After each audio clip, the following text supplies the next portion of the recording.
Nge beko ka venga o misa ane nai. Kau whataha ai ngutu mo ni ma mo vae. Ko whaingo fua. Ai me ana kotoa.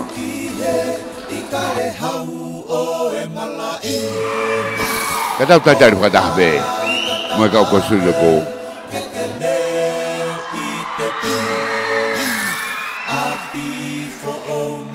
Si ke uhao aku he ao te aroa akahi e pulu kau whakatete Marisi upau te tape a toto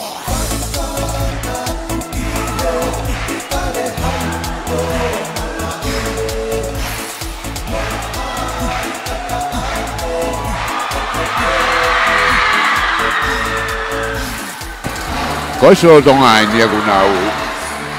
Kau ngapain tadi? Pakai asinnya bol kalama.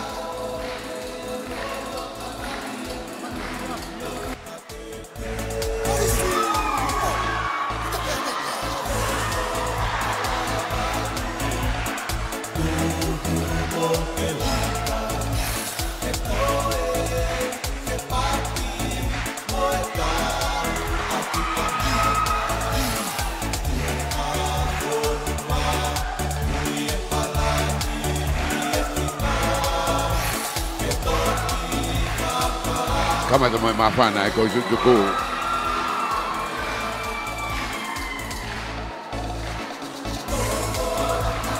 Kadang ada kena tengok ko yung parokia ke heni.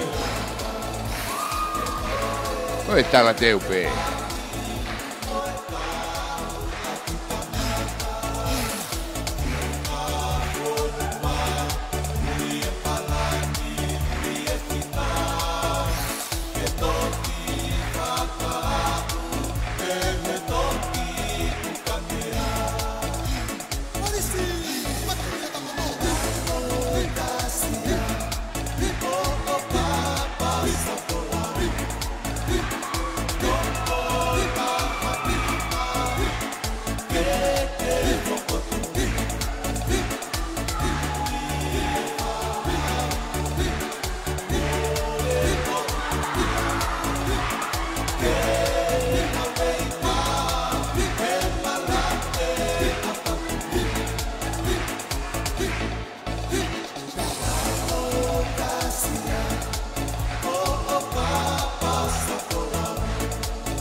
Patere Ekwashman. Fatap.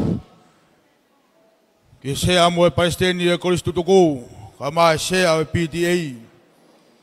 Fatap mawahe dueni que sea kau famau. Taula Maria motu.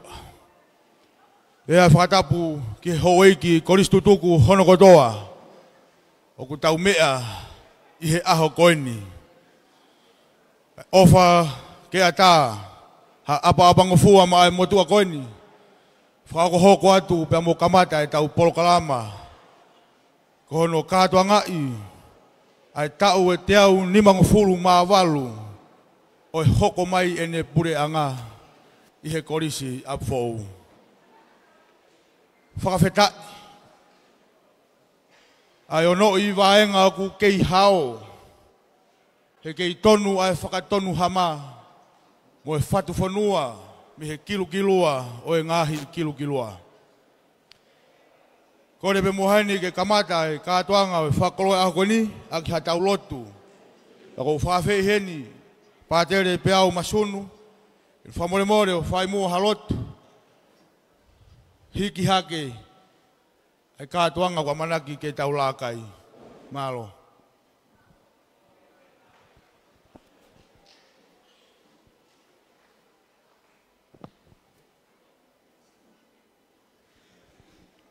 Tau lotu. I he hua whau e tamai, pe mai alo, pe mai lau maari e maa oni oni. Toa koe mau tamai, whai mana wā whai a Fiona. Koe ea ku ke maa whia, ai mea kotoa pe, he universi o ku mau iai. Ai ngahi lelei, pe mai ngahi tāpuaki kotoa pe, o ku me he a Fiona ia. Whia mau pe ho mau loto, ke mau tuku mau pe ai langi pe mai kloria ki ho a Fiona. Koe hui koe taki whanonga, ko ke whai ki he mau mo'ui, mau to e whakatahataha i he hoa tā koeni. Hala whanonga na e mohu pore, pe alahi hono ngahi whainga taa. Kane mau i kuna be i he kaumai ai a Fiona. Aha koeni, na whai hono whakatuutuu, pe a palani i he tangata, ka hono whakaola, pe mo hono whakahoko, o kuai a Fiona ata pe ia. Tupe mua ke mau whawhetaia ho a Fiona, ko hipe, koe aho koeni, pe mohonoanga, ai mau whatahataha whiawhia mai, ke holo whamanatu, o se so where kakala, pe mo pātere si o whinau. Mau whiawhia tamai, mau kau whatahaheni, mo e kau ngā koristutuku, o e api ako, api fo'ou. Ai api ako na e whai ai hono nā moai, pe tatala ai ka te ki mau tolu ai mama, o ilo whakaia tamai, mono ako ne kina ai ka te ki mau tolu, ai mo ui lo ni ma. I he sino, atamai, lau maari e, ongo pe mo e sosiale. Mau kau ai, ke mau wikia mau pe ai a Fiona. Ko hiku o hoko tonu mai ho pule anga, ki a te ki mau tolu, ke mau whiawhia ai, lawe ai e mau whanau, wako lolo tonga. Ko mau lotu ia tamai, Kei nofo ia pe ho lau maari e ia te ki mau tolu. I kātoanga koeni. Ngahi hiwa, kome ngahi whakame ite. Tuku pe ke langlangi ia ia ho awhio. Ka ilonga ha ngahi lele i te mau au sia. Tuku pe ke mau whakafoki atu ki a te koe. Ko ki mau tolu koe kakai vai pe ki mau tolu. Mau alu mo foki pe mea te koe. Ka mau kore pe ke a te koe. Nofo ia ho kalasia ia te ki mau tolu. Mau mana tua ki nau tolu, si kau ngā koristutuku, ko nau tō tau i he whanonga angani. Mau momoi atu, si o nau lau maari e, ki a Fiona, ki taki ki nau tolu, ki a Jerusalema fo'ou, ae ko ke palo mesi mā ki mau tolu. Pe fōki ka te ki nau tolu, kau ngā koristutuku o nau mamata mai pa me he o pe, mo ki nau tolu ki kai ke mau kau whakataha i he houa koeni. Ki a atu ho tāpua ki ka te ki nau tolu, Pea mo eongo e lau maari o e whiawhia, ai o kumau au sia i he aho koeni. Aho ni e pea mohono polo kalama, pea mohono ngahi whakatu utu, mau tuku atu pe ea ki a te koe, ki whai ano tataki. Pea ka mau ka au sia e whakaosinga e kātoanga e aho koeni. Taki hao ki mau tolu, pea ke malu i ki mau tolu. He o kui kai mamao ai whiri, ia te ki mau tolu i he taimi kotoa pe. Maria koe mau whae, Whae koe a esiasi, whae koe a mamani whape, mau kore hohu whaki, ke hu whekina ki mau toluni hono kotoa. Kau koristutuku, mo ako lolo tonga, ke mau kei whalalai pe, ke he mafi ho alo. Pea ka ilonga, ngai mea kutonu ke mau sia hi e lotu vai kumau whai hakeni. Kore pe ke whakakakato pe a he a Fiona, koe otua koe kuke toka a Fio i ai mea kotoa pe. kawa pe mo ki mau tolu i toe ngai a koeni. Ko lo tua pe mo hu o mau fai ha ke e ho a koeni. O hu fanga be ia Jesu Kristo ko alo. Ai ko afio mo pule fataha mo koe pe mo lau mari e ma oni oni. Ko o tua pe taha o tai ngata pe a tai ngata. I he hua fai tamai pe mo alo pe mo lau mari e ma oni oni. Pamalo atu ki a patere. Roa tu lere u kamata ke tau katoanga hoa fiafi koe ni. Koe be mua e whenga maria koe ni ke whawhi.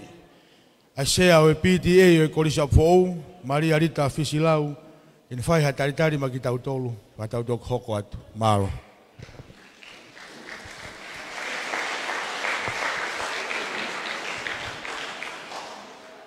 Tapu mo e vunu i walu o e tau kakapa. Ko e si aila o e hala whanonga. Tapu mo pasmata taunisila. Tapu mo haisipe vaia. Tapu ki he toko ni sea koris tutuku apfo ou. Pea koe pureako koris lolotonga. Pātere e kuas manu. Tapu mo e kau tangata e ki pātere. Tapu ke kau tahine tau po ou, moha alotu. Tapu ki akula, whaiva merie, whaiva marie, pia mo whare a matapure. Tapu mo e sea e poate ako ai koris a fo ou, ka atoa ki sima fua uta. Tapu ke kau whakamau, sivihiva o e ahako e ni. Tapu mo e koris tutuku api fo ou kotoa, pia pehe ke koris lolotonga. Pia tuku ke a uatu e whakatapuni ki he ope, ki he sola mo e vulangi. Pia oku tau katoa whakataha, he porkalama mau inga ko e ni. Ko e tau whakamanatu he hokosia, o e tau te au ni mavalu o e korisi apfo ou. Aki e polokalama si vihiva, mo e li tuku hau e korisi tutuku api fo ou. Pea o kou kore ke hufanga he talamalu o e fonua, mo e lotu, kai ata mo e fine motu atu ani, ke hoko atu ai whatongia o e ahoni. O kou koloa ia ke tari lelei koe, pasimata taunisila. O kou tari lelei heni, a haisipe vaia. O kou tari lelei heni, ai kau tangata e ki pātere. I ho mou whakawhainga marie i ho mou taimi, ka mou mea mai, ke tau kau whakataha i he maalari o e ahoko e ni. O kou tari lelei heni e kau tahine tau po ou. O atu ai tari lelei ki he kau whakamau sivihiva. O atu e tari lelei ke koris tutuku apfo oko to ape. Ko ki mou tolu ai makatu unga a e tau whakatahani. O ku tau haka he langi kua tuu, pia ko tau pata he la kua tuu. Ke whakahoko e tau palani. Pia kua tau whakawheta e iai, ke o tua mafmafi, i ene tau hi alo ofa e tau mo ui, o tau a usia mai e fu aho whakakoloa ko eni. Kua longo kakai ai apini, pia ke tau a usia, o whanongoa, pea ongo ki he loto. Whakataha mo i kau hiva ko toa e hiva. O kunau kau mai ki he polokalamani. Ko e ngahi kupu kehe ki tau tolu. Ka oku tau womi, ke tau hoko pe o taha. I he tau mua, mo e tala o e apini. Ke hoko mai, hopuri anga. Pea koe whakaamu ia mo i anmanaki, ke tu uloa i he toko taha api fo o kotoa pe. O ko tui, ko mau lelei taha, o ko mau lava mai moia, i he le o, mo o mau tuku mo ui, i he li tuku hau. Ka koho tau, whaka keresi anga. Ka hiri e ahoni, e whakahistoria. Ko lolo tongani, ko mea ofa. Ko apongi pongi, ko hotau whakawhetai anga. O ko ukore whakamore more atu, ki haataki lotu. Ka e tuku ke wahe whakataha, mo tangata kui. He koia o ku hiva, o ku pehe tokua, o ku riunga ua haana ia lotu. Ko uhi, ko etelea o ku te whakaukau. Pia ka te toi hiva, o ku te we ke te ongoi.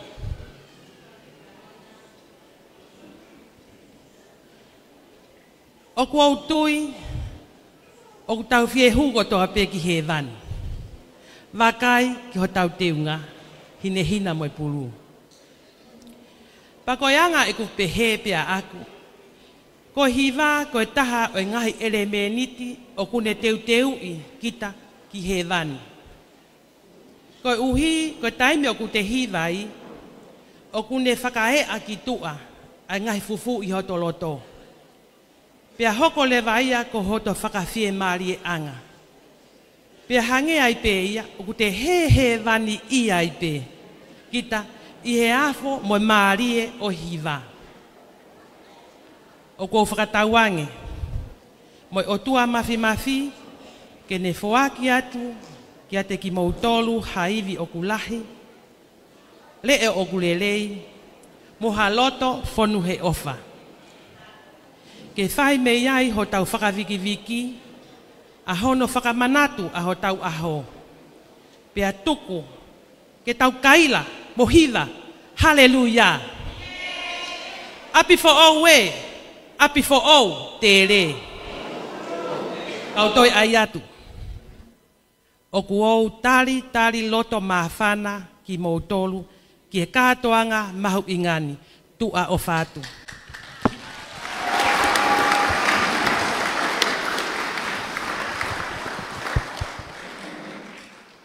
Whamalo atu ke sea e PTA, tali regi mtu ki tau tolu i he houa koeni. Whamoe more, tau tu anga mua ki paspasi, kamata ake tau wawau e hoata koeni. E lau maari e pei aku tau kato iai i he aha koeni.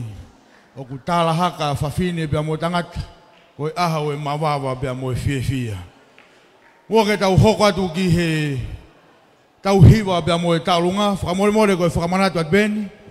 E tau ngā ake e matapaa koe ni ki he kasa ki he hū mai. E tau ngā ake e matapaa koe ni ki he peato i he hū ki tua. Ko hi, ko tau whakanofo e kau hiwa. Kata ki tau ngā ake e matapaa ki he kasa, i hū mai, pea tau mea ki tua, i he matapaa koe ni ki he peato. Ko hiwa mo e taurunga uraki, ko e koristu tuku ia e palokia, sesu koe tui houma kerikao. Kahiria, ke teu mai ai hiwa mo e taulunga honoa, o e koristu tuku o palokia sangata ana mo suakimi, o palokia kauwai. Kata ki tau taitarang mua taulunga ulam hiwa uraki, palokia sesu koe tui houma kerikao.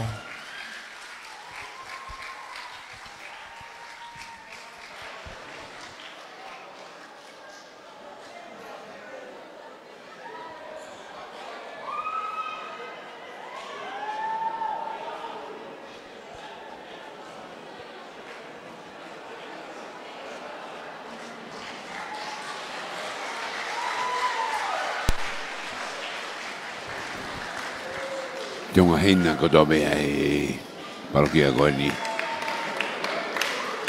Se su koe tui, koma kerikao. Parokia fo outa po ke ni a tonga ni. Ako na mawahe a me mawhanga.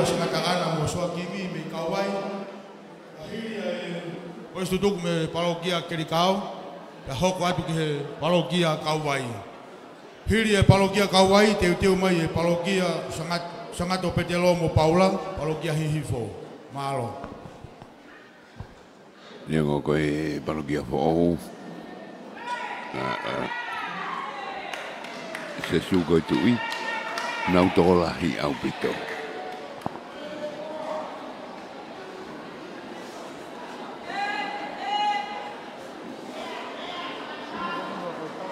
Kau tu ke patolah ko ya kau hiba ko ni taha kau ngau ko val fitu po ni ma mi ka ramaka ko faka ka to bifika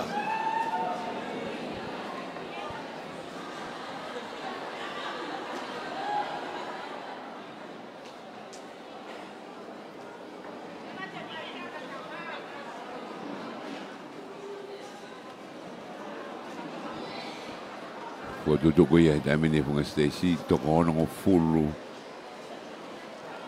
ai ka kai fe fine ko ka kai tanga dani una hu ha ke da mini ai ko po fu ate da mini te na to ko te to pu e da mini no tu da to tani ma ke o tu ne no nima o de ke osma mi tu a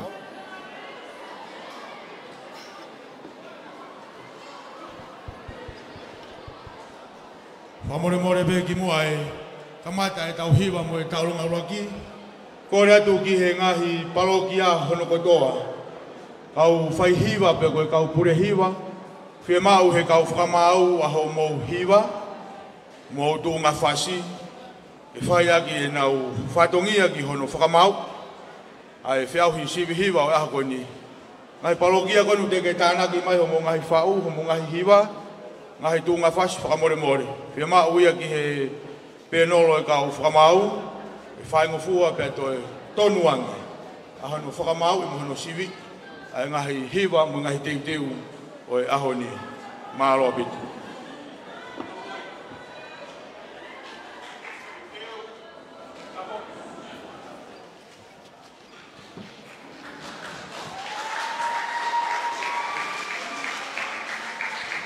Mau ta mini to ko te tupu ngata be kula wa ko te ha bo ko to la hang na to lu ya ma boni be me moi me na nga stesi o ma gi mo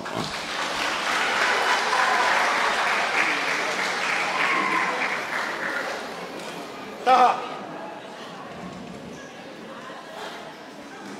ura ki kau hiwa mo ta ronga ko se tuku parokia se suko tui homa ke kau tadal bebe de kau ko se tuku ina ora mai ka ngo me mai i he live stream bebe ka motor ko ia mo fana mai balu fitu po ni mata dali fifi ati ki motor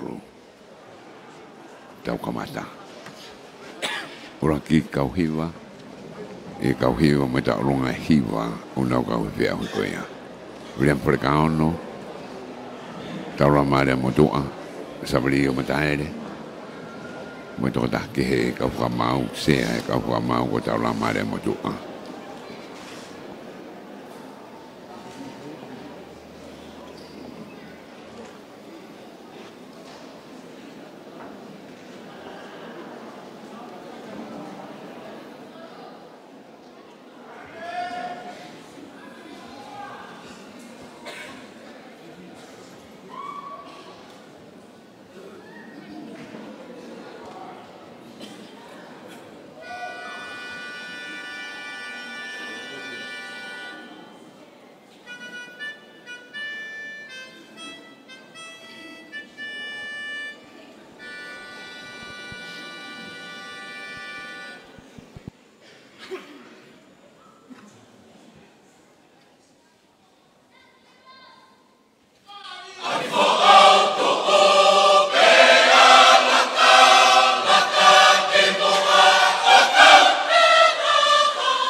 kau hiwa rokia.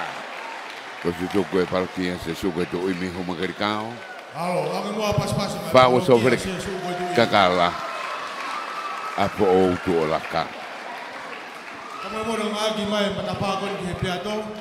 Me amai tu hai matapakon. Wah, habis tu bukan hiki. Pahok ai pe homo tahu. Pas kau ni ku mau mangai tahu lah me.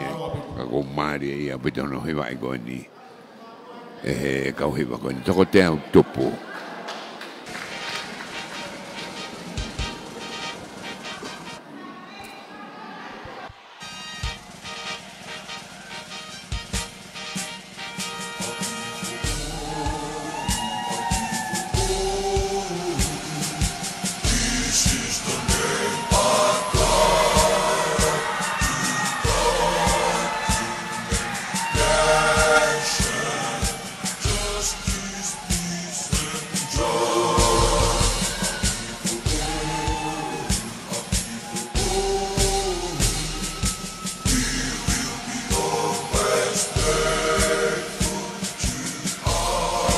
Tadar bukan ni po itau longa, fai hiba poko Andrew Josepho New Campo. Kalau itau longa ini, kau ngai tahu apa hui ke hiba mo itau longa.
Pamalot ni palogia sesu ko tu yo homa kari kau. Lawa homo hiwa kau ma homo kau. Kakagi howe ki ko stutu ko ki famana do benia. Ke mua bea mo mea mai ki o lunga, whamore more ko homo teki teki o kuraki tānaki ia ki he kauskalaipe. Aini he te pire i hoku tua. Uhi ke mau ia hono whakamā popo, ka tautoki hoko atu. Kiri ba mai tau longa ko ia homo kiri kau. Malo. Ba mana hima. O maulawa. Mari e wong mai tola whare me mui ko ia. A me kai la waka. E fasini. Malo, pas mai. Kua ka samita me tawa ko ia taha. Kau hoko atu e hiwa mo e talunga hono ua. Polisi tutuku e palogia sangata ana pia mo soa kimi o kauai. Pamore more koe ki kore atu eni hoe ki polisi tutuku. Kataki ke taunga pe mua e apa-apa mo e molu-malu. Uhi kai lawa ke ongo lelei mai ai hiwa. I whakahoko aki a whatongia e kau whakamau. Kātak, tau ki mawhana whakawheunga pe. Uhi koe kore mai he shea kau whakamau. Tukange mua nau whainga maari e ke nau whanongo lelei. I hono tukutuku mai o ngahi teu ko whakahoko. Uhi he kukau mo hono sivi o ngahi nota. Ngahi nota ki olunga mo ngahi nota ki lalo o ku sivi i kātoa pe ia. Kore atu ke tau mawhana whakawheunga pe. Alawa whakakato ki whatongia ko ia. Kore atu ki he palogia kauai. Whamore more, ki mautolo en he taimini. Ko e pataloni, patere anau a whinau, pia ko e tauhi palogia beia o e palogia kauai. Tokoni kia ia patere Williami Kiola, pia mo patere Gregorio Misiloi. Ko e Paresteni, Sten Moheloa, tokon kia ia Falakiko Taimani. Pure hiwa Heneri Ahovelo, tokon kia ia Pasoni. Fai hiwa Matiu Wakauta, pea tokon kia ia Falakiko Taimani. Palogia kauai pea mo nau teki-teki ki he ahoni ko e paanga e tahamano. Malo.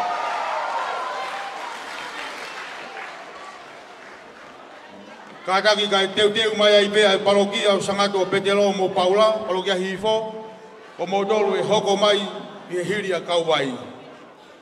E ka hiri a hifo, kataki teu mai e palogia maftuk tapu houma. Malo bitu.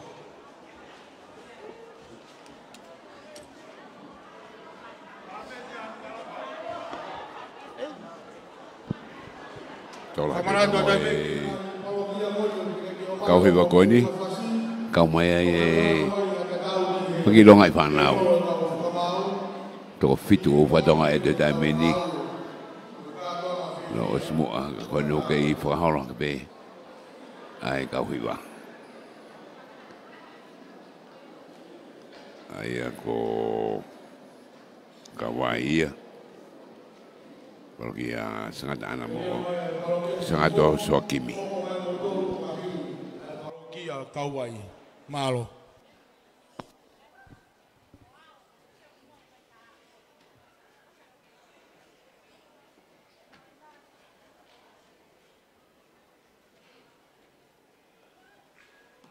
Lau osa ki orunga ku lau koe toko te au taka kuna kei tobe ka kau ulang to amaro kurang mai mitu ai tamini ke mari po ngai me beni ko ku o ngau po kena mesake fa mo kio mesake ha hoki wa kai ma be tamini ke to kamata be fokenia ka pau pe kamata jo pe fe ho ko ka he kono kuna uta foki fahiva mai ka hiva ko ia parokia kawai fahiva ko mati wa kauta no to ki mingi no bagi no to ke na hao mai ki ai ave vede wakati ke kaure ka ko fatonga ni malu ta ua to ta haba ta toru mo ta fa to fa ai ko iki ta hai da mini ko su tu ko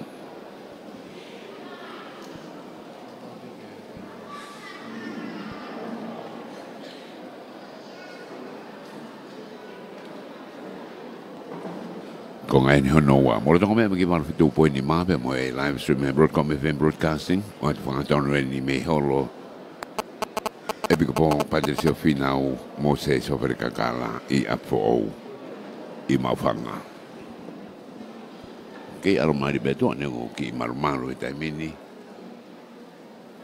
Katau jo wanga na do.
Ko e fotu ia pa mauanga I kawai.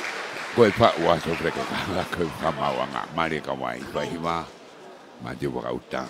Mari e abu da puto ko ua e nyono hiwa e pe ka hiwa ki moa e pa be so freka kala po tu alaka ko e pa mauanga ni me kawai. Hoko tuani da meni ki he nau tau ulunga.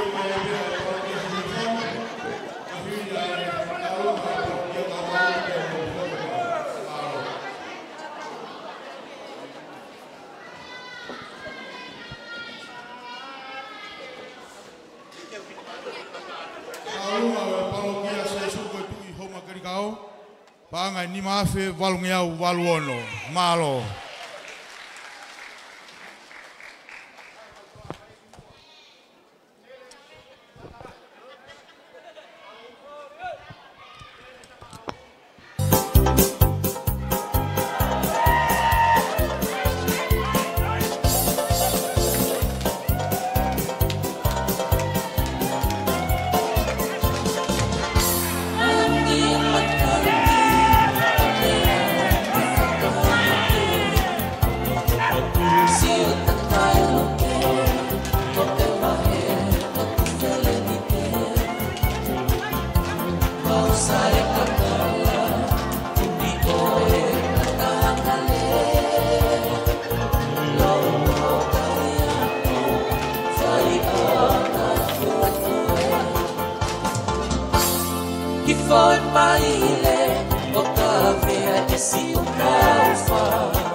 Maria mo itu la pare si aku jadi kira kau di tawar no kau mai itu la pare di Maria po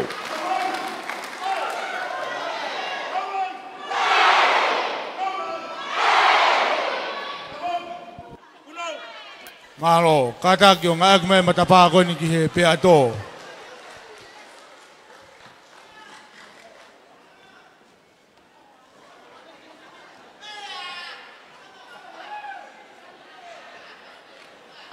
Kaya he na lunga e mo hiwa hono wa.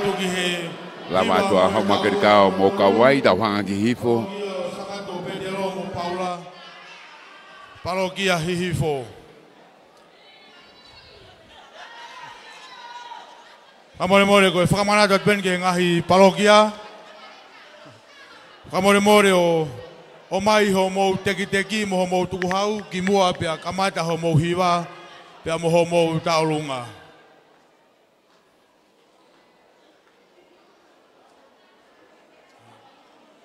Parokia hihifo, o mo tolu ni he taimini.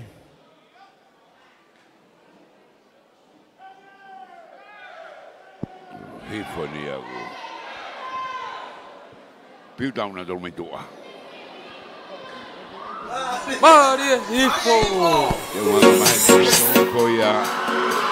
Ai uri mo hin he na he ngahi o wa ko dobe. Nau te unga pepe mo na tolu e ahoni.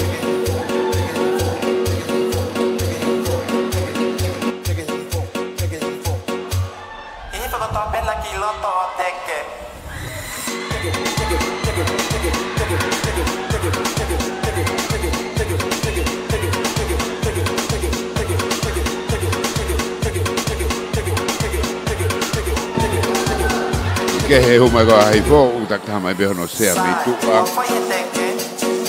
te ben uri so de hina ka ho mai re dava lo que ha eko ko kai tu ko ko sa fo obe ni ko ka kai tanga ta be ku fa fonga mai ko ni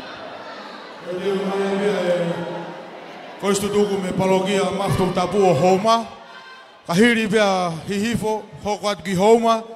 Pia kahiri a homa kataki o teu mai ai parokia o sangato o soani patita o parokia pia.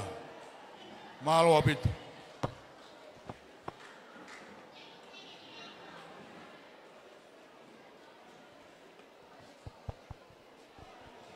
O teo e whakamanata peni haueki ko istutuku. Kataki ke tau mawhana whakapoto pe i he taimi o hiwa. Ko taimi o tau lunga, ko taimi o tau mawhana i ki o lunga. Ko hi ko tau polokalama ahoni, ko repe ko hi ko tau taimi mahalo apito.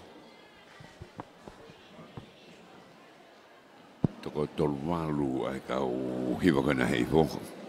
Apo o da sangat soane ada beka ga sangat mari asi no kwada ha mini o apo o e fa mo na o ki lan ke hanga na tolu me toenga go o fare ni motua o tu ben pulu e me to da ko do be mo be kamata ko te nga mai ko ke hi fo faiwa fa mala ta ke te nga parokia ka pa ku ya mo taulunga ka mo o mai ho mo fasi ki he DJ ki ni hanga foka hoko mai malo. Tau nau tangu tuna toki lalo, hange ko hakau i fi. Tu tai tato mai behono sea. Nau whabapa.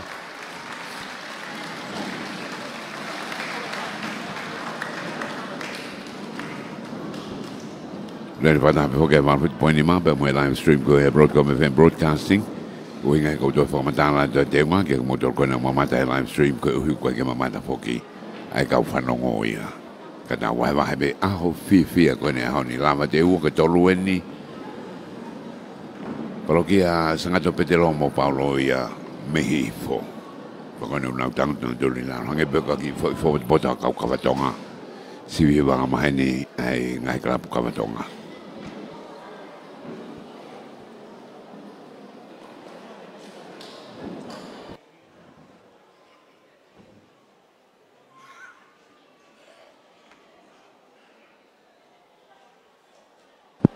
no ki puno te mana tu ke tem ko fatata to e matematonga ko mai ki ni ma bana to kamata ai kage hifo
Hihifoia.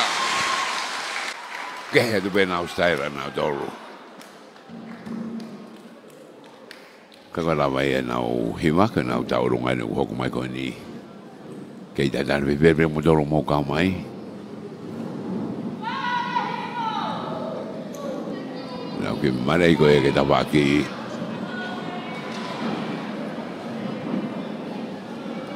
Ka fai na o taurunga.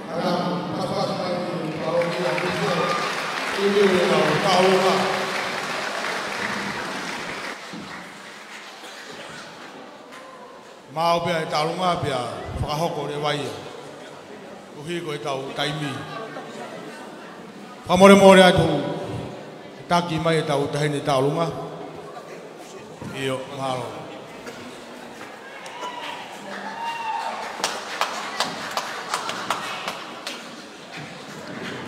Hiri pia palogia hifo. Hoko atu ki he palogia maftok tapu mei homa. Hiria pe hoka tu kia parokia Swan Patita mei pea. Nalo.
Okay. Kamu tanda ikpan deh. Berapa hari mari? Kau hifo ya? Kau hifo ya hono tolu. Itu kau ya hitam ini.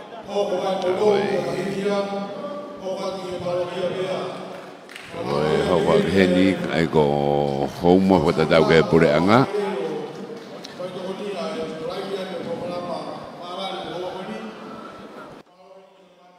Perwelu ko whakafofonga tonga tapwha. Ako koristutu ko sangato o soane mo korisap fou, ako matapure tahiwa hiwa noa. Ito ikuna mo parimakehe ki matapure tangata alelei taha. Pehe whakamaro heni ki a sachen arefosio tawake kakala tunia. Moko puna ia o se so fere kakala ko tonga whakaunga tamaki. Ma e waka whakautau a Australia. Pehe whakamaro heni ki atonio pase ka filo o maufanga. Koristutuku kai no for heart of the Bay Area i California, Amerika lahi. Pehe ka risiate waisere la tu mo koristutuku e tahiwa waluhiwa. Ka sia fetaki nima o chepta tonga kai no for Hawaii. Pehe e whamaro heni ke family mafi mehe i kare, hepsipa kolo mafi mo e whanau. Christine Mafi, Maria Mafi, Natasha Mafi me i Amerika lahi. Pehe e whamaro heni ke Frank Mateo mo e family, mo e Frank Enterprises mo e Siora pa. Ako e Palestini mo e ako tutuku o maufanga. Pehe ki he whare pulu o reo, vehe ki te mo e whamiri me maufanga, ko e kau koristutuku apu fau moia. Tō wako e kāsia walu onogi ono poni Aotearoa, New Zealand. Pehe whaka whakato mafi finance, mo e whakato mafi kawa trading o veitongo, mo matai ka wawau. Whamaro ka soakimi nau poto. Ako tutuku e whetu hopo e lalo kāsia, noa taha noa fitu. Ka maare sina, pea mo mistari fifita, mo e kautaha fifita cool room. Pea mo Rose Kautoke, koe matapure lahi mo tax o wafe maono. Kori mo heni ke tau hoko atu ki he hiwa mo taurunga e palokia matou tapu oma, ko mo taimi eni. Awal hoke tameni ki he whikawha. Oma. Tu akoi ahio. Pure hiwa, tu mo to oa whaiwa. Pea mo nau whai hiwa. Ko whaiwa maari e. Katoa o e taurunga pe mohiwa e paukia tahamano toria o madolu. Na wala ko yorunga he tamene kau. Ko se toko ni me rata ko na homa. Ko foki ke lanu. Foki ke lanu bomo lanu hina. Kau mau ke formalo be foki koristutuku apo. Be foki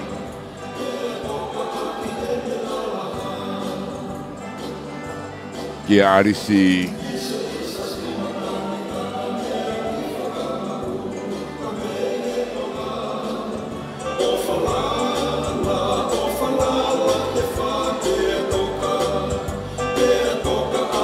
Maro mo ke lufe boys ko mo aris baka mo family tau ka pata ko ya honi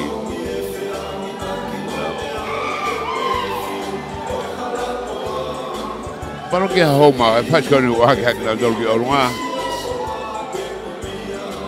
ka pas pe ya fa we paro mai ko mamao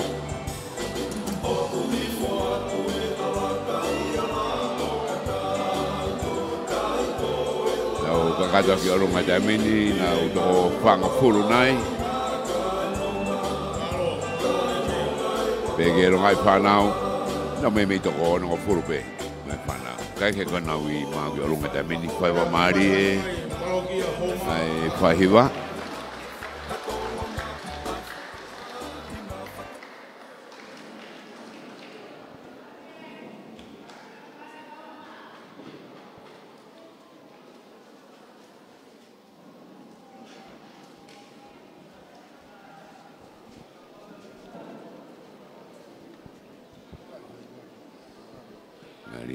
Pete wani matamini ki taha.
Whao bika so pere.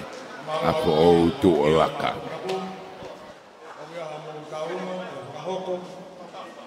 Pakaikai, ripe ho mo tuku hau.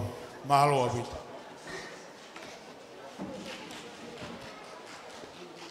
Teu wat ki he talonga parokia Homa. Kahiri parokia Homa, hoko tai pea i parokia Pea. Ya mo parokia Maria Tupu Imakulata Maufanga. Tulo wat. Koe talonga koe parokia Maftok Tapu Homa. Whakakatua e Haisipe. Koe tahine a Siati Moana. Koe ako totoko. Oi korisa fo'ou. A koe ne popoaki nei whako mai. Whaiwa maari e. Whako kato ofa. Ia ko tutuku. Neongo kuau alanga waka he whanonganga e mo ui. Kai oat pe mua hai sipe ke ne whakafunga e taolunga ai parokia Homa. Koe mau pataloni ia. Asiati Moana waya. Ang mau fia e whaf koen. Eu bea e fia e whafini. Whawharangrangi. Modal ko to be mo me mai a koen. Whakato mau whatongia. Ia ko tutuku parokia Homa. I katoa nga a koeni. Rewa rea kau tawat.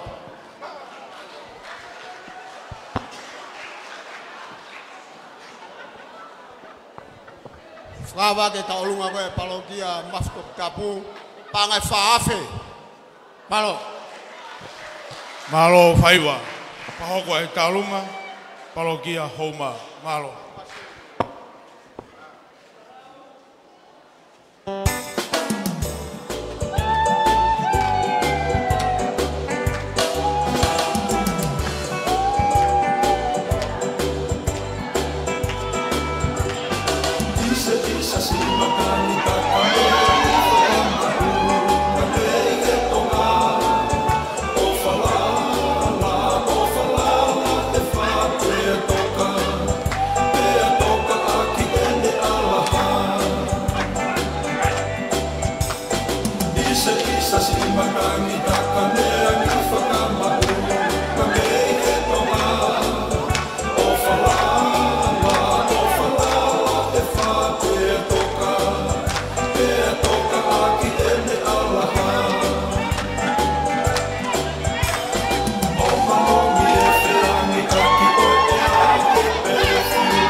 Kau ko se doa Homa. Tura para be me doa ko ya Haisipe.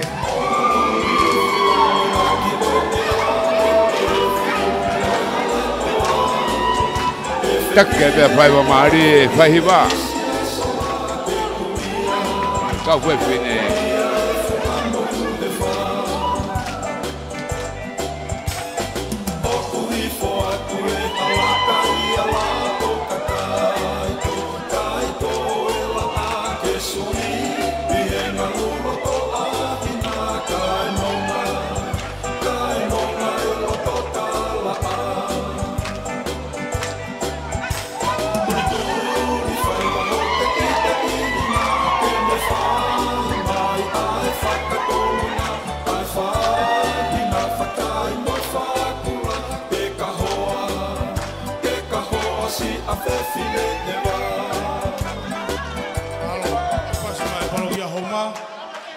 Kamalo atu Haisipe vaya. Me whafofonga mai o e pataloni. I katoanga o e hoani. Teu mai e parokia o sangato o Swane Patita o Pea. Modolo ku hoko mai. Pea kahiria tau hoko atu ke parokia Maria Tupu Imakulata o Maufanga. Malo apito homa.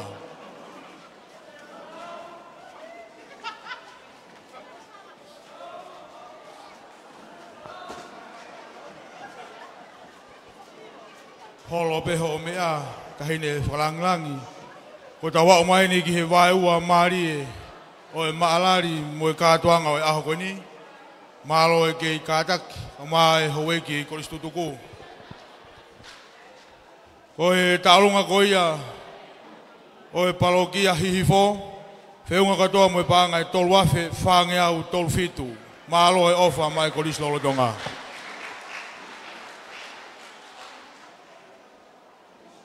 Palokia sangato o Swan Patita o pea, i mo dolo eni i hoa ko ni. Kamalo ata beheni ki he ka sponsor ko na wangalere o tokonia e proklama ko ni Minoru Nisi mo Frank Enterprises, kama Kennedy mo Farima ha moko. Kamalo ata be ki he ka toa na dolo ko na wangalere o tokoni fokai paanga mai. Me murina pe mo tongani foki. Pefo ga e whamalo ki hoe ki koristutuku ku nau, mea mai mi he kauwaha mai mi he ope, tau kau whakataha mo ki nau dolu i he aho koe ni.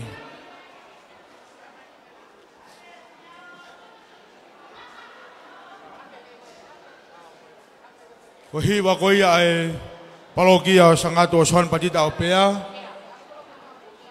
tēnā hiwa i atua e foi fasi e ua. Hiwa taha ki he sivi hiwa, la mo hiwa taha ke whakahoko aki e nau taolunga. Malo.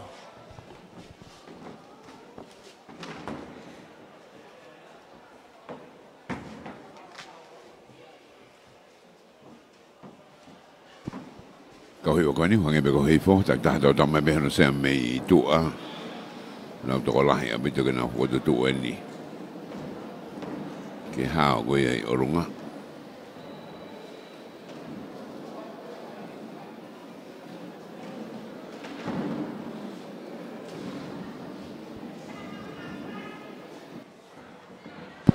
Patonga te moe ngahi mea lea ki tōku mai ko patonga te urere ua ki tae ua. Ka koe ni unau. Kei wholonga ai. Whamalo ai befa ki he korisu tōku apo ou.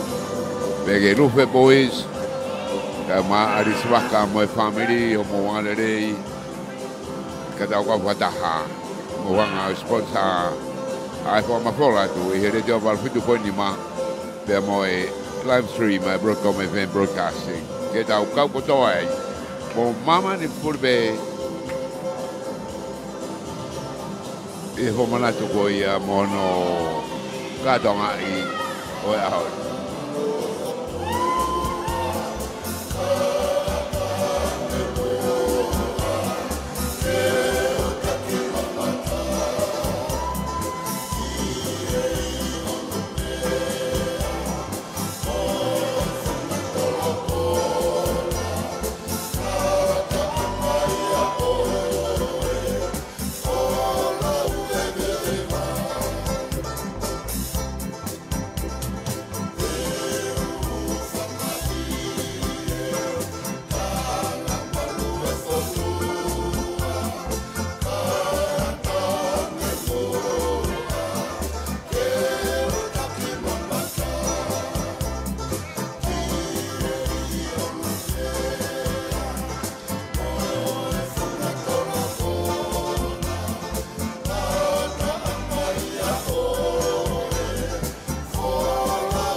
Kata pas mai mua mai parokia pea hoko atu ki he nau hiwa honoa.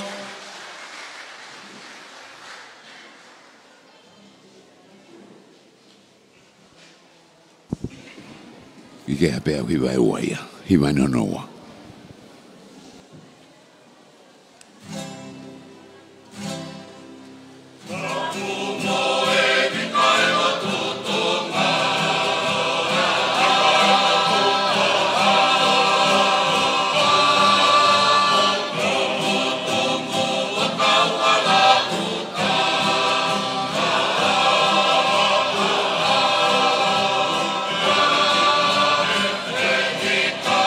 Hey!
Mari be ko ke lawe po hiwa ko usivi. Ke ko na hiwa na tole o. Malo, pas mai parokia pea. Ta ko ni mang furtu pu ai ka hiwa ko ni. Ai whakahokate ki kore koeni ko si ua wha tolu whanoa. Ka lanu siri waini si ua wha tolu whanoa whakamore i whakatatanga mua mealere ku ia mealere ku fie mawahe tu pia moia. Tau hewe whare koni ai pea to. Kamaloa tai peheni ki he parokia sangatu o Sohana Patita o pea. Lawa e nau hiwa siwi pa mo e nau hiwa taulunga. Katau hoko tai peheni ki he hiwa, ka mo e taulunga me he Koristu tuku e parokia Maria Tupu Imakulata i Maufanga.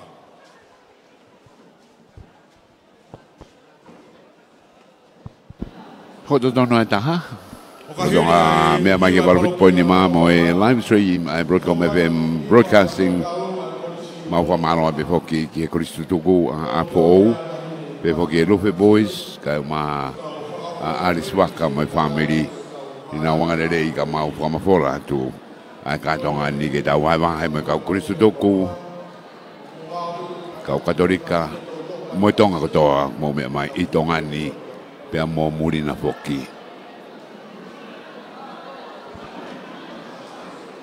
mari fok pa ngai popo ko e ngai ta fa ko toa wa kai ai ku be vai ko punai mari Valvit po ni mai ni mo ran stream my Broadcom FM broadcasting ta dar se viet ki modol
Imakulata o ki motolo ni ku hoko mai he taimini teu mai pepe mo e kauhiwa me he korisi lolotonga o kahiri ai hiwa mo taulunga e parokia Maufanga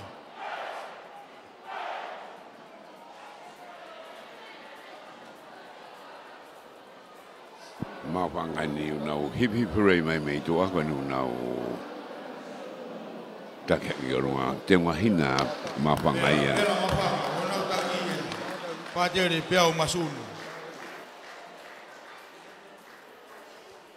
Koe taulunga koe a homa, whiunga ia mo e pāngai ni mawhe, te au, uanga fulu maua, malo.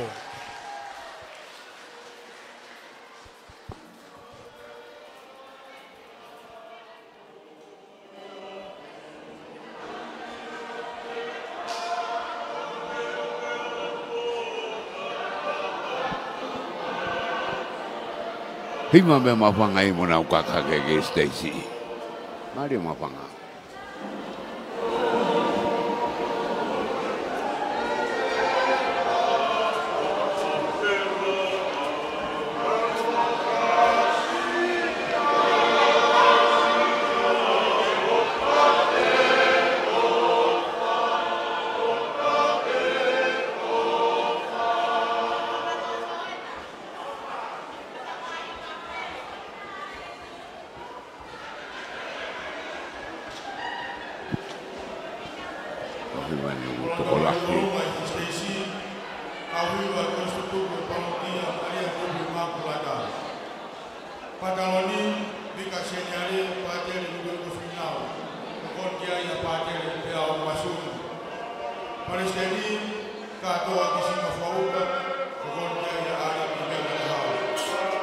Whaihiwa, ka wenga kama, ka kontia ia Brian Mateo, e mona upure hiwa, tui fua sakis.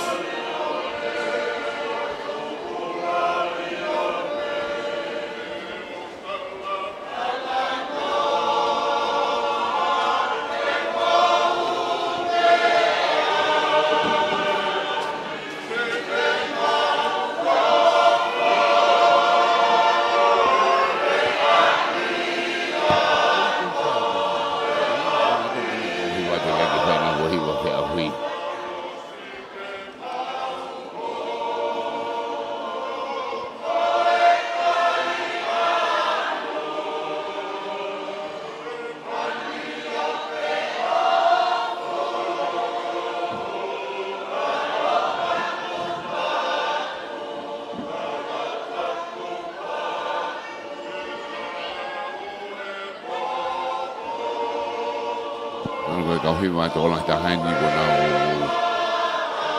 kau mai ko ya he ahoni por mo ko este si me ta maki fa ka tonga ke fa ki fa to lau to ko wano ki otu ni no una ke to e be una ka to ke runga ta mini to ko te au fango fulu ko ba to no e otu e fitu toko wanoa ki he otu.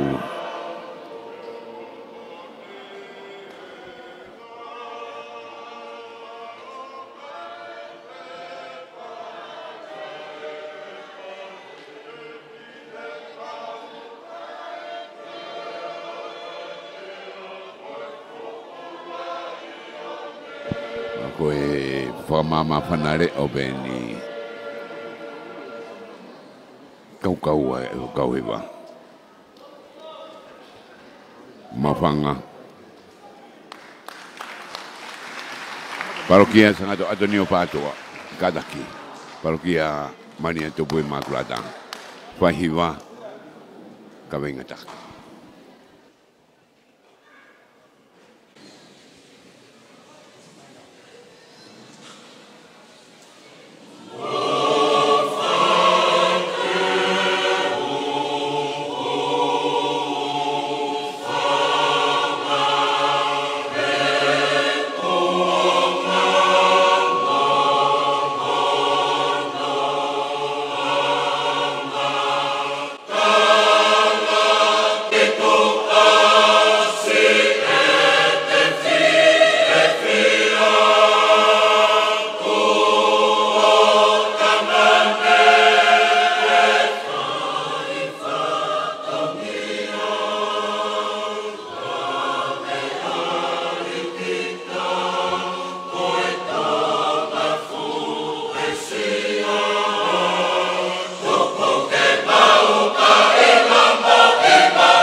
Apo sisi tahaina kau hiu mi mawhanga. Ki rega maru tau nima.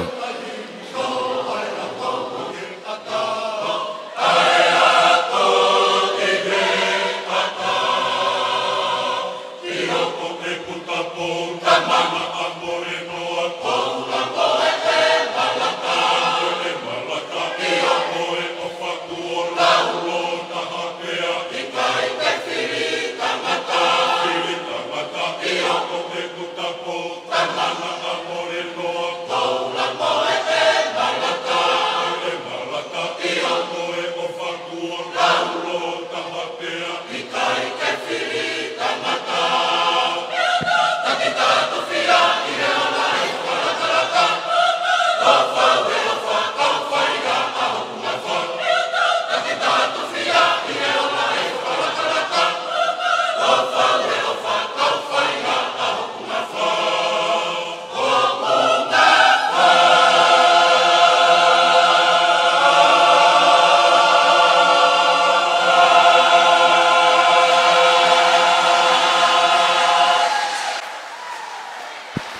Maufanga. Parokia Maria Tupu Immaculata. Malo ni parokia Maufanga. Katak tuang bemu hagi pas-pas. Teu-teu ki henau taulunga.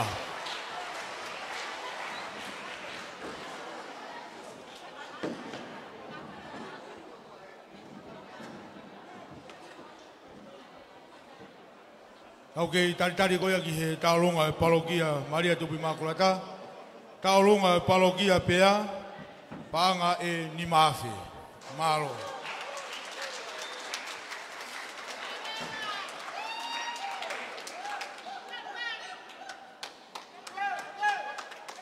Au teu watu ki he taulunga parokia Maufanga ko teki o tahine taulunga.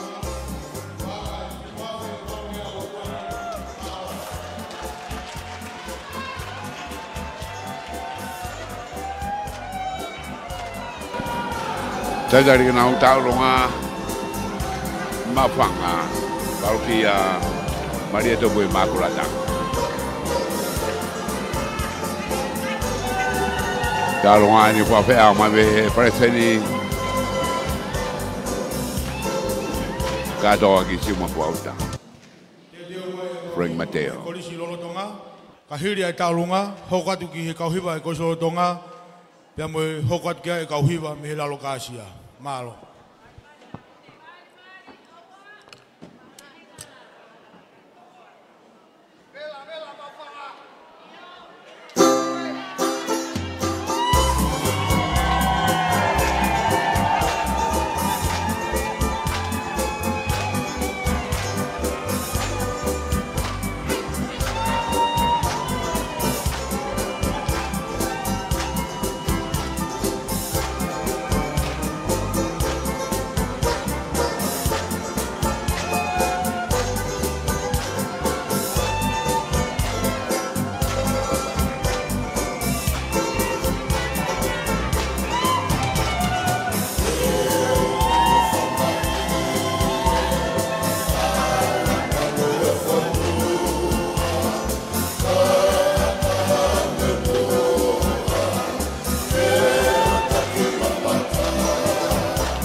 Tau hoko atu ke kauhiwa mi he lalo kāsia.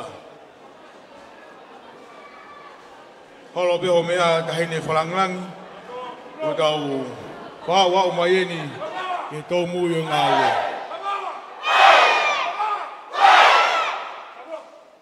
Malo mawha, i pas mai.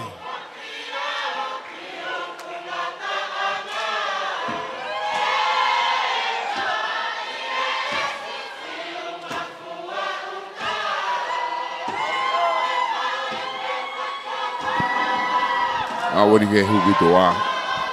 Lau ke pohi wa pe.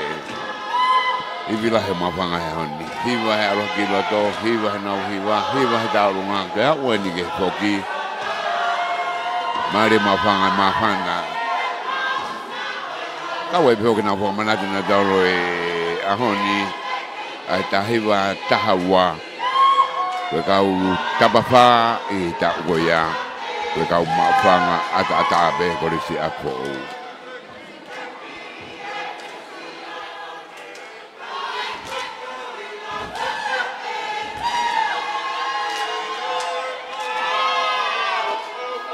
Mari, vela mawhanga.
E mo ke ta darbe via tu beta o pea ma goia o mai ke ta mini concetti mari e ni ta o kai ko ke ta mini me sa ke te kai ko ta mini ma fan ta be me kama ta e homo kerikawa na pe le beta te ha ho kai ta mini ne ngo ke to tolu ta mini Age ko hol ke o si to ki a siria nge na ma fan he Kau hiwa me he korisi ko a ho ni ma fan he ko a ho ni ai fia he Ka go tu fefia tau wa ko na tawai wo pe fo fefia na to na o si e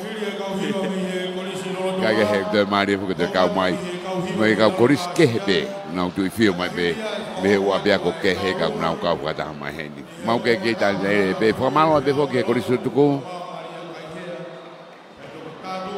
be fo ki a aris wa ka mo e family Mau be mo kau hiwa me he korisi lolo donga. Kātaki o whakahoko mai ai he taimini. Ina wanga de rei ko ia. Ki tau he ni. I apo o babai mo motor ko ia. Au mo mata mai mei murina. Kua malo te toko ni mai ko ia mei mori mea neta. Mo e Lufe Boys.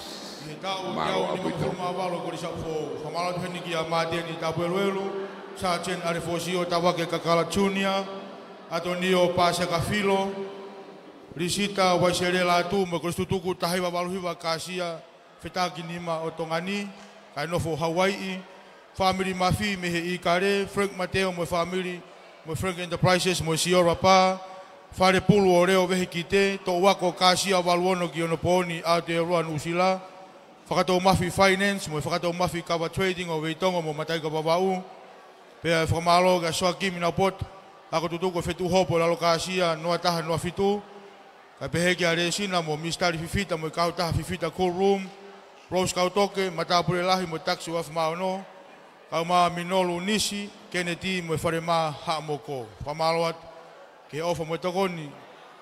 I whamafola hanga tonu atu ai pokalama o hoatani. Ko la ki kau hiwa ko lisolo tonga. Mo mau be whakahoko mai tai mini. Malo.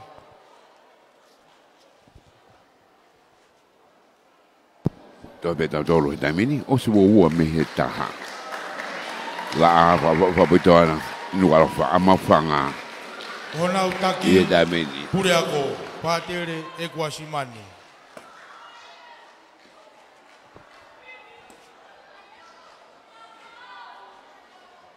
Whanawangoa ni una o kakake ki o ronga.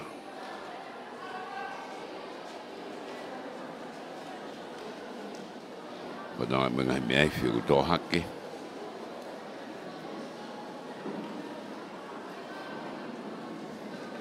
E koe kahui wa whuka peana na o mea rea.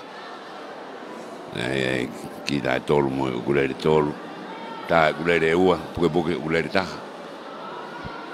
Kako ambia ko lolo tonga ni krisa po ko tonga atu ai me ai fi taha me fi ua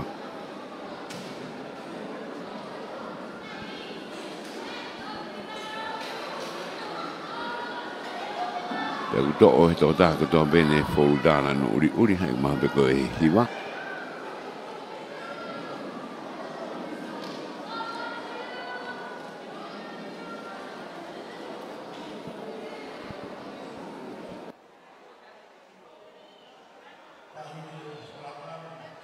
Koe puri a koeni, moi kolisi lolo tonga.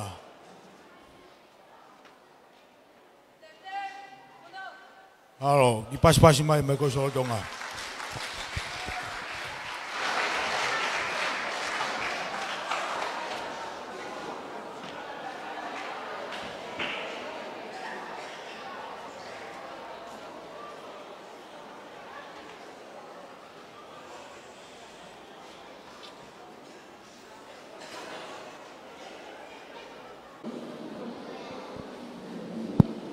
krisa po Dum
apo whaiwa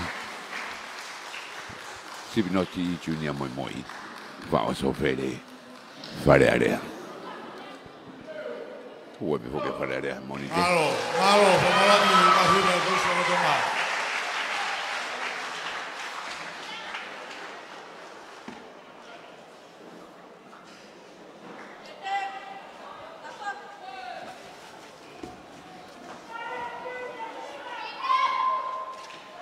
Malo, famalo atu.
kau ibani ui bega la lokasia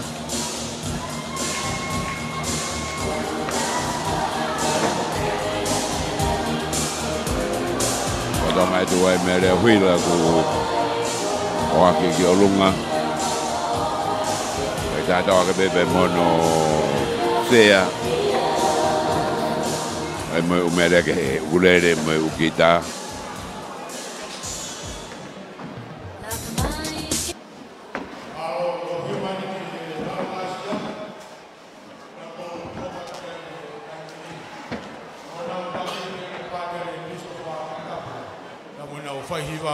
Pātere si o fui mao.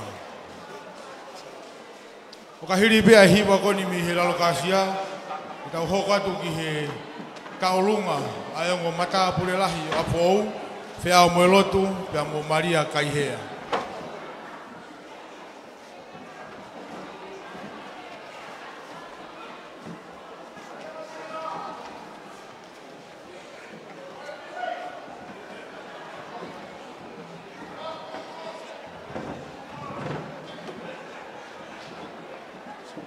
Pamalo atu ki he taolunga kone parokia Maria tupu i makulata maufanga. Whiunga nau taolunga pia moe panga e tahamano ma ua tolu.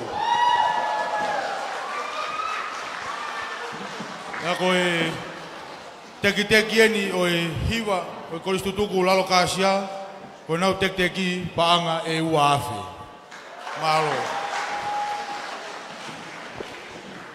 Ke whamaloa tai peheni ki he sponsor o laivi o e ahoni. O ku sponsor ia i he kāsia whetakinima pānga e kāsia whetakinima e tahiwa waluhiwa. Pea te mai mo nau ofa koe pānga e whitungi au. Mahaloa bitu.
Nalo kasi ai mana o medico ia tu vai mai pa ko to sofrere.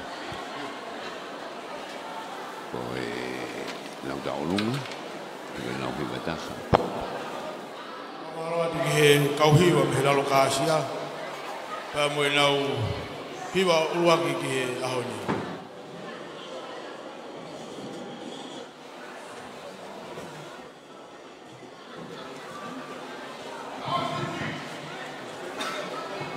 Hoka tu me lau kaunga. Pau ko mao moia. Whakahoko mai moia he taimini.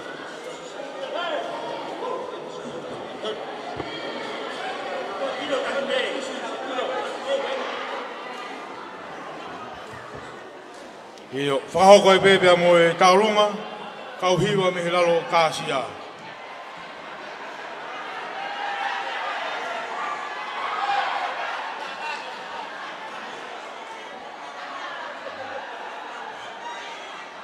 Kātaki, ki pasi mai e taurunga, ki me lalo kāsia.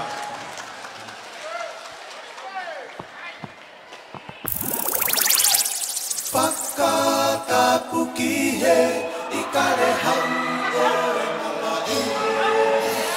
Mona i kata ane kekene i te pi.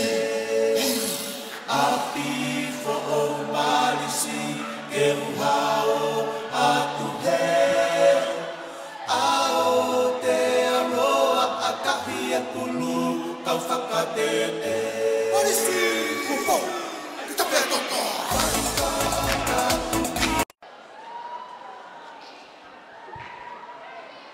Kore atu ki he taurunga e mo matapure lahi o fōu. Kātaki ka māu pēpea whakahoko i he taimini.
Tauhi parokia pe, pātere heneri nylon mafi, tokon kia pātere langilua ki walu.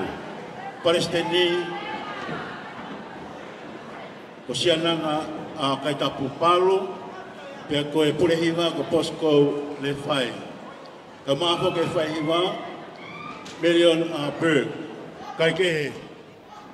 Whawhe whakalangilangi ka mai ka whakamau, ka mai matanga. I he ngahi minitisi kua mari watu. Ne whaia e hono whakaheke heka e toko taha kau koristo toku, parokia nuku alofa. Kore whakamore more atu mua.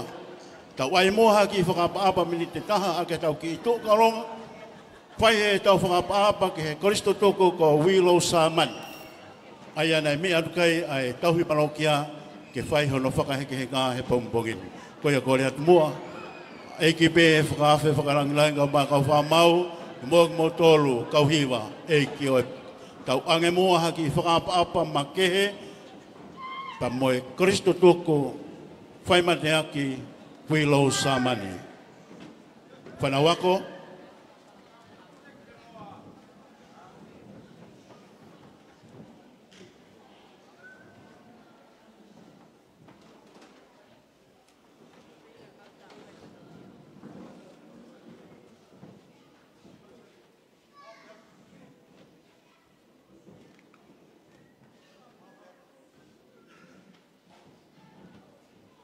whakamalo atu, malo moa whakawhanangi, ka maka whamau, mo hau e ki Kristo toko. Ki mua e hako atu a nuku alofa, koe kalapula loka asia, nau toko mai e nau mea ofa ke te epire ka pangai wafe ua ngeau fitunga fulo maa fitu. Wafe ua ngeau fitunga fulo maa fitu. Malo lahi, koe iai whahiwa, hako atu ki motolo, malo lahi.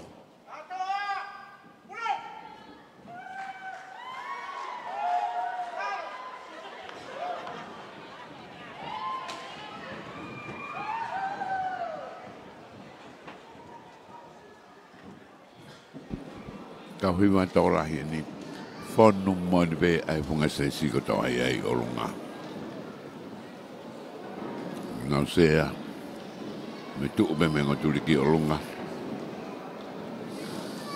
Ka koe hima whakausia pe au siu hima koe ai tauni whamarante tau te au ni mawalu.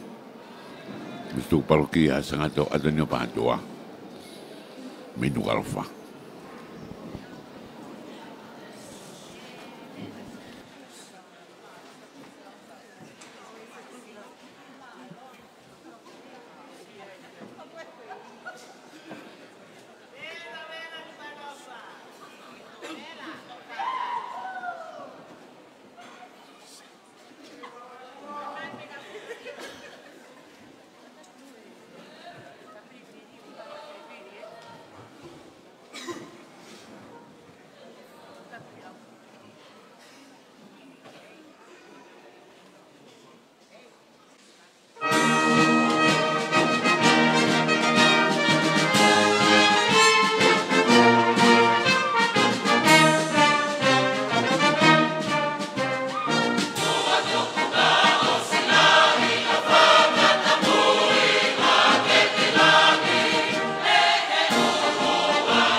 Ke hea no alo vai ya.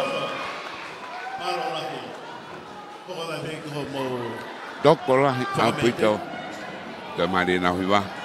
Ngai fa be so perkara. Ano to ki hiba ento ko ni he mele apoki. Be afi.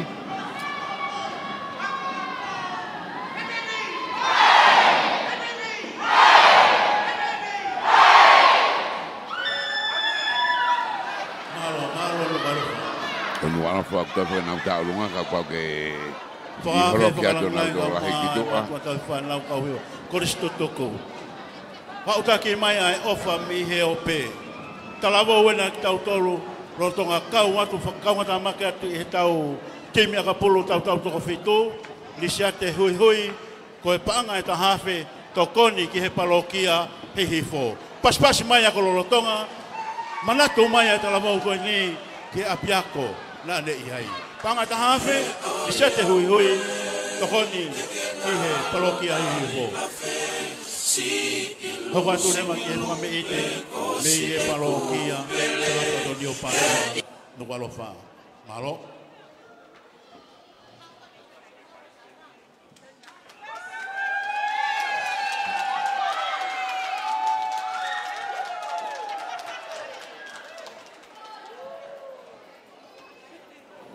ko e ta lunga ni vai be mo he ka kwa mau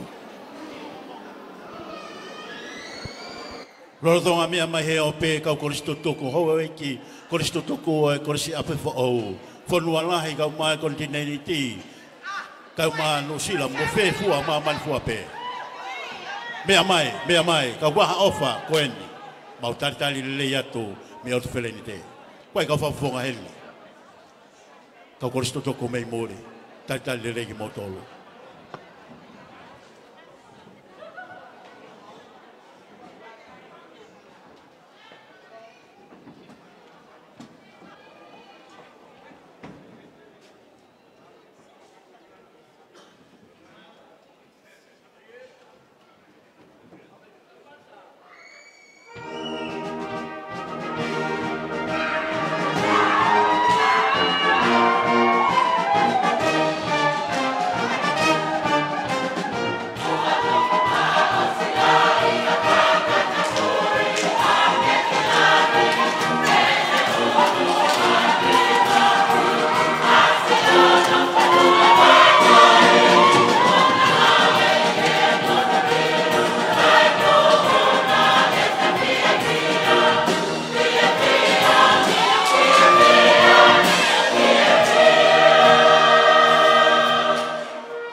no do ta lunga be ke va sona na hiba ai ke se hiba ai fam ete me he Kristo toko no walofa o panga taha mano ka na tua mai oua ito ya pe o mano ko mano mari no walofa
Kaya te tula pare no fai luar opa. Bege kau lang doa kau hima kau ko fo ta runga beni o ko hiwa ebe kau hiwa na uta runga na hikite ko te ngai ta rungi moa. Ko fo ta runga ni ko hiwa ebe. Kau hiwa.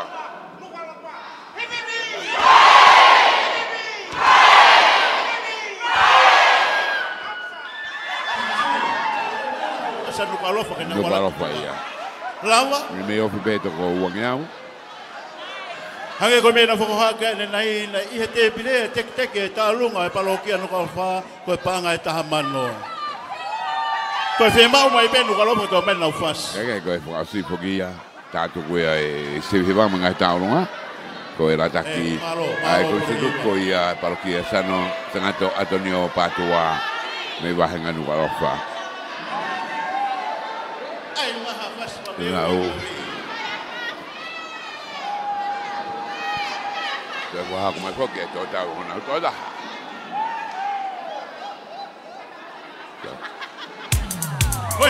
Cada vamos a dar o que fama bobo.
Tuange mai mua e pangai ke ata kai hoko te tau polo kalama fa more atu ko ia ko kore heni ki hongo mata pule lahi te a mo lotu ka ma Maria kai hea ko homo taimi eni loto ko ia fai fa ma popo ka fa ma au ki he ola o ngawe a ko ni tan lele ko lave be mo tuane ko ka fa fonga mai mori o i heni mo ki tau tolu tali lelegi motolu neango kui kai ke unya tsio mo nga hingoa ka ko ilope ko bo yeni fe amalotu Maria kala ki mai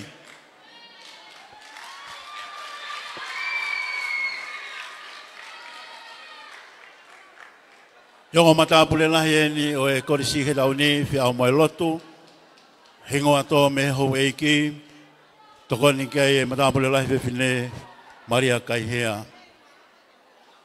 Pea mo maufanga whanau tamai ni kau haki totoe. Koena.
pe a mai lotu ka ma Maria Kahia.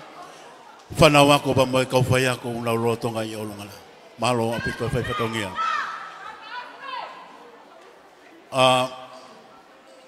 Whakawhi whakalangilangi ka mai tahene.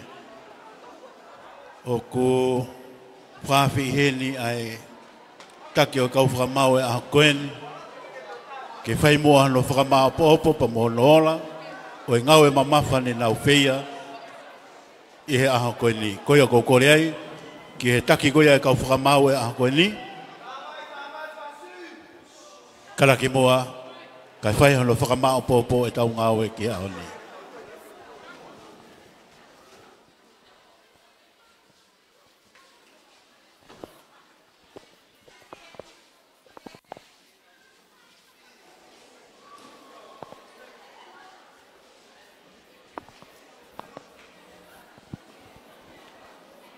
Kau po mau yang perkaano, kau lama ada motua,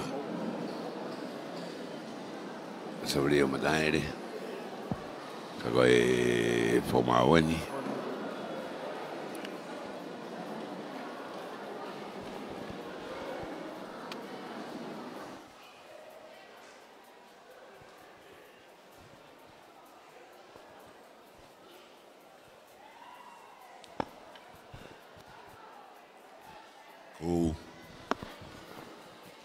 Patuloa tu ke wafalang-langi, ma hasip, kau tu ngatau lai kau tapi kau padele kau ma kau tahu, pulih aku mau fana lolotonga, ma Palestin, kau setutuku, komit tutuku, kau ma kau setutuku tapi, lebih PDA, kau kau memip, tahu tol kau tapi si kau ngamahin. Sola mabulangi tau kau whakataha i he proklama mahu inga o e koen. Ko fie kamadat beha whamalo o whita ia te au pia mo tamai ai koen yung ma kau ngā kau he tānaki mai ki he komit whamau. Save mataere. Ma e whaifi a korisolotonga. Pea mawiriami pe fok. Mau kau whakataha. I he mui e ngahi criteria mahu inga au pito pea i kai ki toi lava ke hao ha whahinga performance ia i he stage. I he ku whaafofa ia hono o mai e u criteria koe ni. Kai ki he koe ngahi mea pia ko mau sio whakalukufua kai hai aki pe fo i mea wha. Mau sio whakataha pe ki he ia mahu inga ke stay in tune a hiwa, peko Indonesian, ilo i ko hai ngahi reo ton ke laulalo, ilo i ngahi range ko reo e tangata, o aloi ki he soprano ki he fasi, o loto. Peka rewa ke lawa whaingata ia o mau ia Indonesian i olunga he stage. Dynamic, whaka ofa au pito katoa pe ngai kau hiwa. Leo si, leo lah. Hare rei au pito, malo e teu. Kātoa pe ngai kau hiwa, uma ai articulation, u nota off, u nota hamore. Pea pe he foki ki he tempo. Ke te au tu keheange kung kau ngā e au ni, aku tatau ko tope u kau hiwa hono tauhi e taimi, kātoa pe me kamata e whasi ke leos. Ko whamalola ia pito. Pea whaki ke u criteria koe ni ono mai e whaomu e viriami. Ka kou tō pe ngai konga lalahi koe ni. Pea pehe whoki ke tau rhythm. Ha mahino ia he mai tā mea hen ngahi hiwa nai toko ni he mea rea. O kai ke fu ilonga pe te mau fu tokanga ke whakamaua. Koe hae ngau e mea rea au whai. Ke mahino le rei mai me hu mai e re ope koe vocals. Lere ako hiwa mo takta mateu ni. Kaki utoi whakaloloa. Ko tui, ko ola, amanaki tau whanongi ai. I whakamau ko toa bea tau tolu. Tau. Malo ate teu. Mau inga koen mo hono proklama sin hiu. Wahe rewa. Ai tau sivi wa ke ko ngala he fa. Ko fa ko taki I he position fika fa. O ke hiwa hihi fo. Te hoko pehe fo pe unau fihi pe tak foi makataha pe. Ka wa ya homa. Pe alkasia. Ka pehe ki kau vai.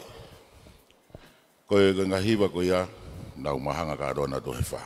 O ko mahang. Ko e lau mari e aho. O ko ke tau toe alu ke tau toe whakaigik. Ko e tau whakamalo ka to ke foi tolu ko nua mana ke tau hokot ki ai. Ko e tolu ma ui he hiwa ko ni ai mawhanga.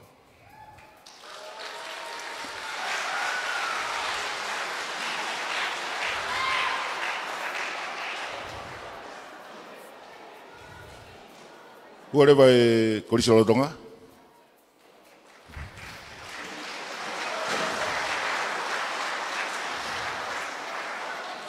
Leki mata poto pe anu kalof.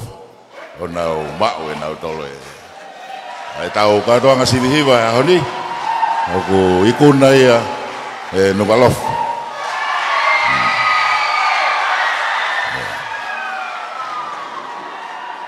Famalolah yat e kau hiwa. U whakafofa ia pita he ngai teu. Tawang ke mau mao ka ahau fia. Ka doang aku ate polkalamba ako ini. Au tua fa ikat muka foma.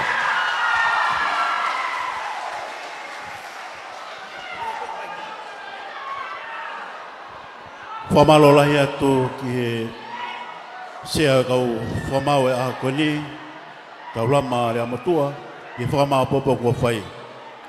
Whakawhe whakalanglang. Kore whamore atu. Mea mai mua ke whakiange ngai whakahounga, o e kauhiwa kua nau I kuna e aha koe ni.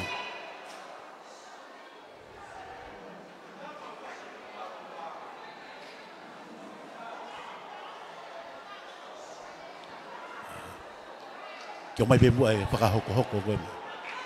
Ki whakahoko-hoko.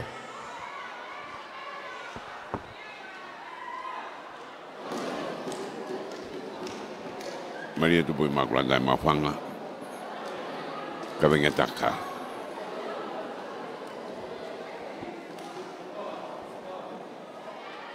Ua rewa Korisi Lotonga. Ia uluaki.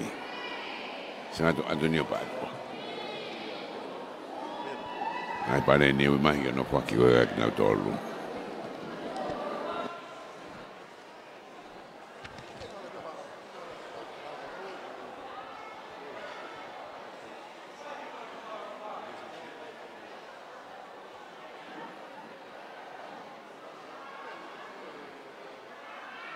Ai tu ne si va aquí ne la que ai sea coi ka fomao.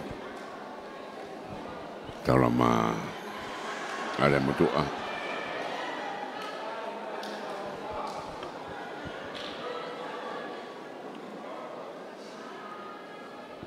Mau ki fomalo ki. Amalo at kore mua ki whakahoko atu e tau pare ki he sivihiwa mo e tau lunga I he whakoloa e teau ni mawalo e Korisi Apfou. Hange katoa pe koe na mo mea mai ki ai I hono whakahoko atu he sea e kau whakamau tau la maria motua. Koe tolu o ku ave ia ki he kauhiwa me he Korisi Tutuku Maria Makulata Maufanga.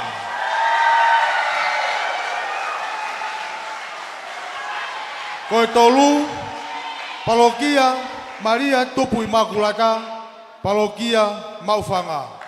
Kata ko pas-pasi mai.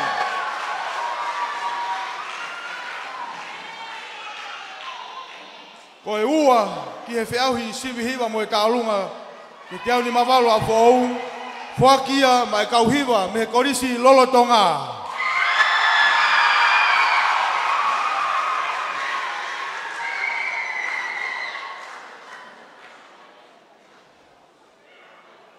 Malo, koene toe, mau pehe puri ako.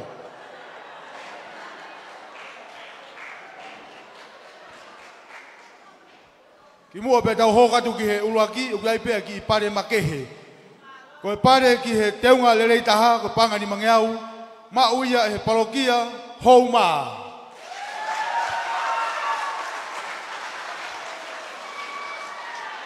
Mole mai koe whai hiwa eni, whai wa maari e.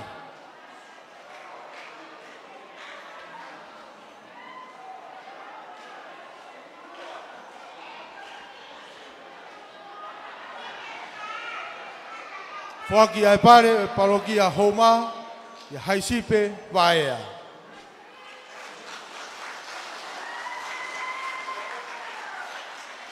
Koe pare makehe whakaosi, koe pare ia ki he whaihiwa lelei taha.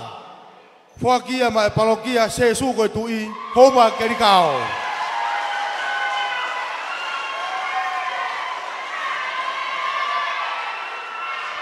Whawawonga me he parokia homa kerikao, kataki o lava mai o atu e pare ki whaihiwa lelei taha.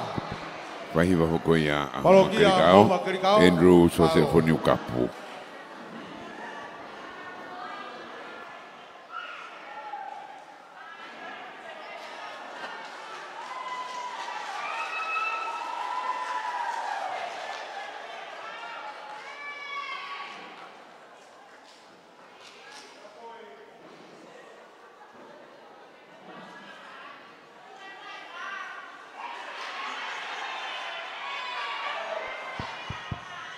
Koe i kuna ki he tau whiauhi siwi hiwa.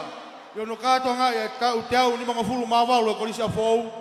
Ma uia he parokia nuku alofa. Pamone more ha patere langi lua kivalu. Pamone more. Iyo. Koe pareteni eni oe kautaha konstitutuku e parokia sangato Atonio Patua. Siangana Kaitapu Palu.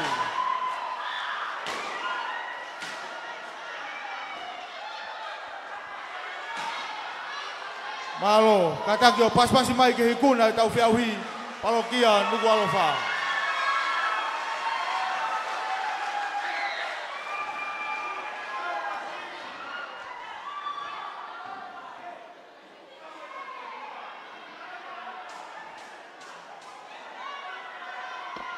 Pamalo atu taine whalangrangi, o lawa no whaki o e pare, ki he tau whiauhi siwi hiwa.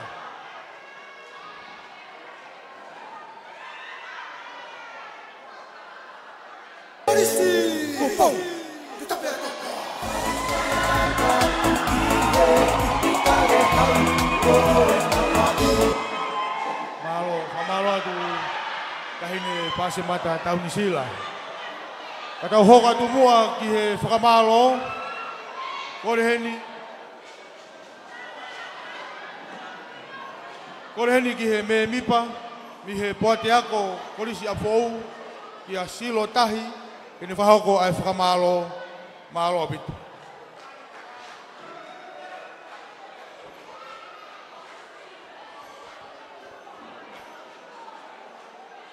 Tapu ki e a fio e tolu tahi o tua.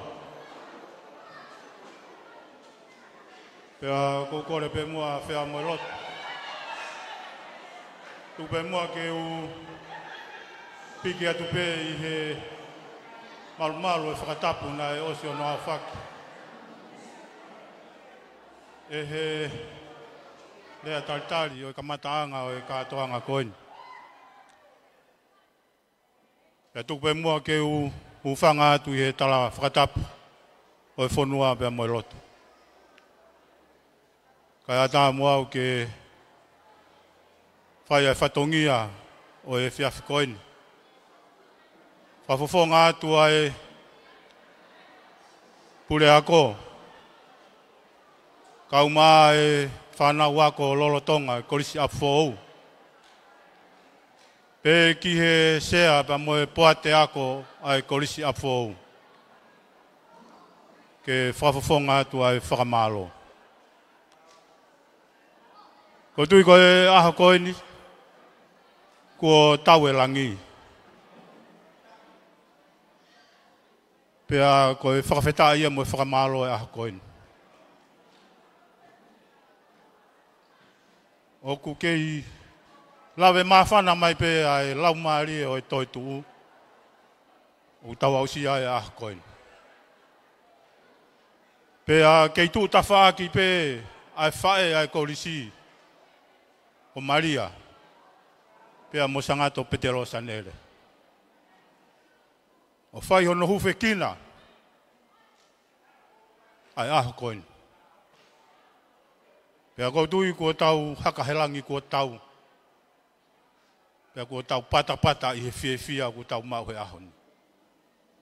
Ko ngā koe lau maari kua tau au sia kia he aho koin.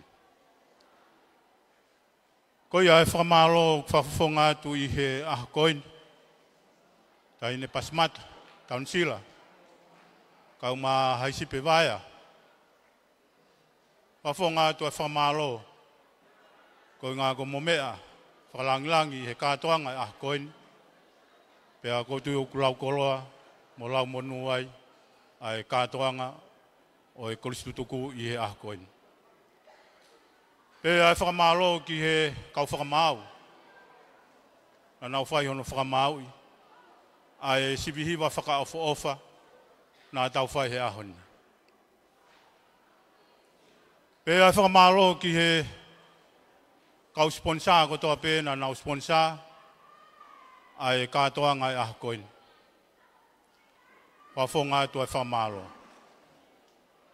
Pea e whakamalo ki he kau koristutuku kotoa pe. O e korisi apfou. I tongani, pea moe ope. Whawhonga tu ai whakamalo lahi. I he ngahi tokoni kotoa pe. Ko mou whai mai. Ki ho tau api ako o whaangani. Ko tui au ku lau monu, lau tāpua ki ai pure ako. Kau maa e whanahu ako lolotonga. I he ofa kotoa pepe mo e tokoni. O mo whai mai. O lawe monu ai ai api ako.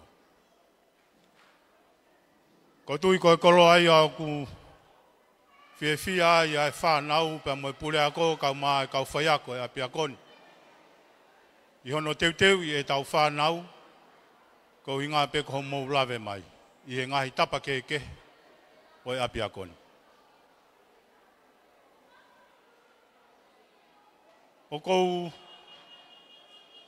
pai peki mea o kou ki lawe si at peki ai kau koristutuku. Ka pau koe ai hamea o kei kere he matawai o apfo ou. Mo wala mai ke tau whamaa e matawai.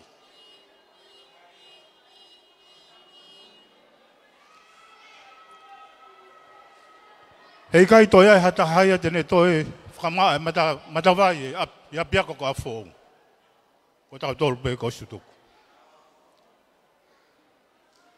Kai tuku ke inu e matai whanau koni o nau tangutu mai ko. Iha merie, mua ka hau le rei, o nau whanonga u whai. E whakawhalala ia ka te koe koristutuku. Ka kuiai hao ofa. Tongi holoto. Ai moi ofa whakai whae a Maria. Puke mai, tau tu, whai hamea he ahon, mai korisi lorotonga. Koi ai ki whamalo whawhawhonga atu, ai pure ako kau maa whanau ako katoa peo korisi lorotonga. Kai whiunga ere ai au whai he ahoni, e moe tokoni, moe ofa aku mo whai. Tuku pe mua ke mau lau pe hakiku pi Rosario, uwhekina ki mo tolu. Pea mai tau whanonga o whai. Lewe maranga, kau tatau atu, mahalo. Silo, whawhi ai pe tana i pure ako, whai e tau lotu, tapuaki o e aho koe ni. Mahalo. Ki mua pe whai tau lotu, katoa e tuku mea ofa mo tokoni, tana ke tuku haua e koristutuku e ahoni. Pionga mo paanga e ni mamano, whaafe, whaangea o mātaha. Ki paspasi ange mua o whalahe koe. Kore pe mua e mea ki o lunga, tau hiwa pe se taha, hiwa ka Maria, te tau whaos. Mo mea mua ki o lunga, ka taki, ua whatamai me arma lau maria maani oni.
Sia tau eiki ko Yesu Kristo o whalahe atua ko tau tamai o i whio he lau Maria Manyo ni whamarumarua ki mau tolu eiki ai o ngō whawhakalangilangi ai komiti na nau whaifatongi hano whamau e sivihiwa aha koini mo katoa ngā whiewhia na mai whamiri au who'ou i maru e beki mau tolu he ahoni mo aha kotoa bei wa whatamai me alopa me lau Maria Manyo ni.